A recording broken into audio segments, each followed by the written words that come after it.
सवाल उठता है, अगर प्रारब्ध को भोगना ही पड़ता है तो नाम जप का क्या लाभ? यह वही प्रश्न है जैसे कोई कहे, अगर मृत्यु निश्चित है तो जीवन का क्या मूल्य? मृत्यु निश्चित है लेकिन जीवन का हर पल मूल्यवान है।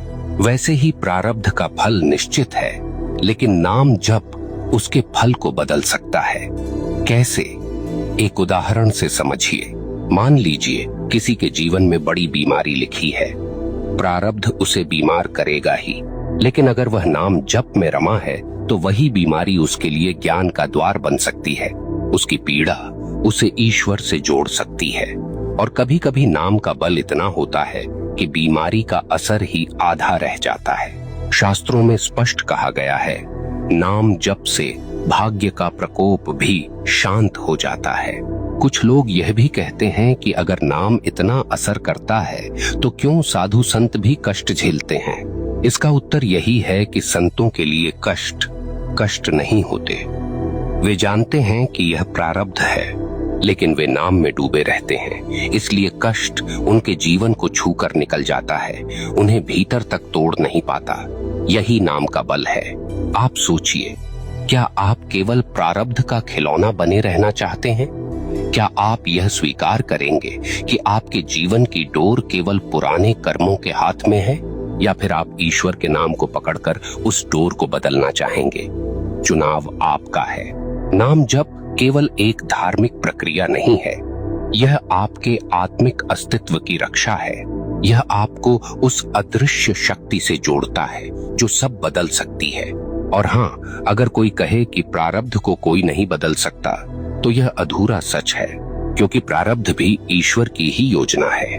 और जब ईश्वर का नाम लिया जाता है तो स्वयं वही ईश्वर अपनी योजना को पलट भी सकते हैं। यहाँ एक गहरी बात समझनी होगी। नाम जप से प्रारब्ध के बीज को जला देना संभव है, लेकिन शर्त यह है कि नाम केवल होठों पर नहीं, हृदय की गहराई में होना चाहिए। जैसे अग्नि केवल पास खड़े होने से गर्मी देती है, लेकिन भीतर से जलने वाले लकड़ी को राख बना देती है, से ही नाम का बाहरी झप केवल सतही असर करता है, लेकिन भीतर से लिया गया नाम सब कुछ जला डालता है। अब प्रश्न यह भी है, क्या नाम जप से सब कुछ आसान हो जाएगा? नहीं, नाम जप आपको यह भ्रम नहीं देगा कि जीवन में कोई दुख नहीं रहेगा, बल्कि नाम जप आपको वह शक्ति देगा कि आप हर दुख का सामना मुस्कुरा कर करें। और यही असली चमत्कार है। आप देखेंगे कि जो लोग नाम में डूबे रहते हैं, उनके जीवन में अजीब शांति होती है। चाहे बाहर का प्रारब्ध कितना भी कठिन क्यों न हो, भीतर का संतुलन नहीं टूटता।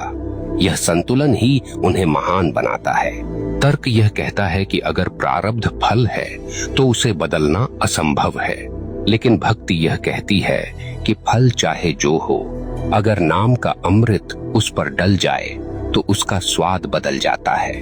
जहरीला फल भी मीठा लगने लगता है। इसलिए संतों ने बार बार कहा, नाम जपते रहो, चाहे प्रारब्ध जैसा भी हो।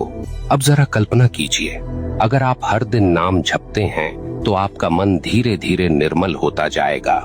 निर्मल मन से किए गए कर्म नए शुभ संस्कार बनाते हैं, और जब नए शुभ संस्कार जन्म लेते हैं तो आने वाला भाग्य भी बदलने लगता है। तो हाँ, नाम जप केवल वर्तमान प्रारब्ध को ही नहीं, भविष्य के प्रारब्ध को भी बदल देता है।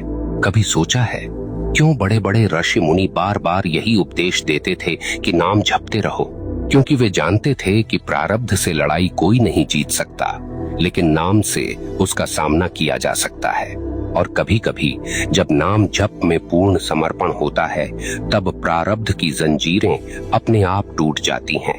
एक गहरी बात और, प्रारब्ध केवल बाहरी घटनाएं नहीं हैं, प्रारब्ध आपके मन की प्रवृत्तियां भी हैं। अगर किसी का स्वभाव क्रोधी है, यह भी प्रारब्ध है। अगर कोई आलसी है, यह भी प्रारब्ध है। अब सोचिए, क्या नाम जप इन प्रवृत्तियों को नहीं बदल सकता? अवश्य बदल सकता है। नाम के कंपन से मन की गहराई बदल जाती है, और जब मन बदलता है तो प्रारब्ध का सबसे बड़ा बंधन टूट जाता है। यही कारण है कि नाम को भव बंधन मोचक कहा गया है।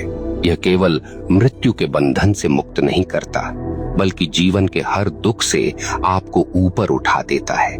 अब आपके सामने प्रश्न है, क्या आप नाम जप को केवल एक परंपरा मानेंगे या इसे अपनी आत्मा की मुक्ति का साधन बनाएंगे? याद रखिए, ईश्वर का नाम केवल जुबान की आदत नहीं है, यह आपके भाग्य को पलटने की कुंजी है।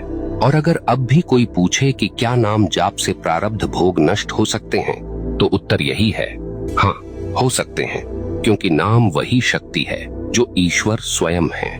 और जब ईश्वर भीतर आ जाते हैं तो कौन सा प्रारब्ध साहस करेगा कि वह आपके जीवन को पीड़ा दे? नाम की शक्ति को समझने के लिए बहुत गहरे उतरना पड़ेगा।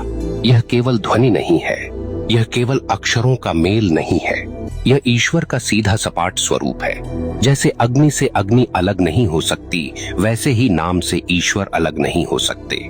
जब आप नाम जपते हैं तो दरअसल आप ईश्वर को ही पकड़ते हैं, और जब ईश्वर पकड़ में आ जाते हैं तो प्रारब्ध की जंजीरें अपने आप टूट जाती हैं। लोग अक्सर कहते हैं, कर्म फल से बचा नहीं जा सकता। हाँ, यह सही है, लेकिन यहाँ एक और गहरी बात है। कर्म फल से बचा नहीं जा सकता, लेकिन कर्म फल को ईश्वर बदल सकते हैं। और ईश्वर को बुलाने का सबसे आसान, सबसे सच्चा तरीका है नाम जप। जब ईश्वर को पुकारा जाता है तो वे केवल न्याय के कठोर नियमों से नहीं चलते, वे करुणा के दरवाजे खोल देते हैं, और उनकी करुणा ही प्रारब्ध को भस्म कर देती है।